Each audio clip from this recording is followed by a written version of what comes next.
Greetings, everyone. My name is Mrs. Bolaji Blessing. I'm a Lagosian.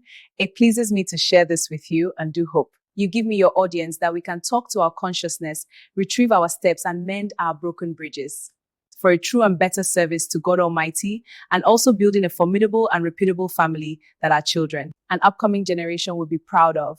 I just returned from the United States a couple weeks back. And in the course of my mingling and interacting with some women here in Nigeria, I discovered a lot of misconceptions about our Christian faith and the way it is being practiced, coupled with the unspeakable lies surrounding their teachings. Pay attention and take cognizance to my words. I am not an antagonist to the faith, but a promoter of the true faith. So many things that most Nigerians, especially our women, praise for in church, are not given by God, but the government.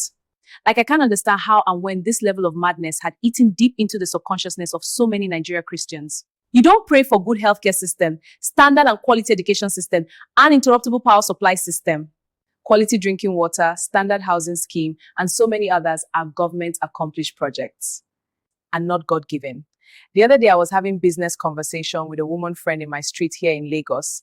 Towards the end of our conversation, all she could say to me is that God will provide money for the business. Like, I don't get it. This is a business that requires tech skills before startup. Then I asked her, will God also give you the tech skills just like that? She replied me saying, what God cannot do does not exist. Like, seriously? See, guys, I really want you to understand how these things work. And please do not be emotional about this question. If God gives money to the rich, who is responsible for the poor? Is that the kind of God residing now in Nigeria? I used to know that God is fair and just. No wonder money and prosperity is the only teaching that is popular in our Nigeria churches. What happens to the salvation that Jesus Christ died for? Jesus Christ came and died only for salvation of mankind and never to make anyone rich.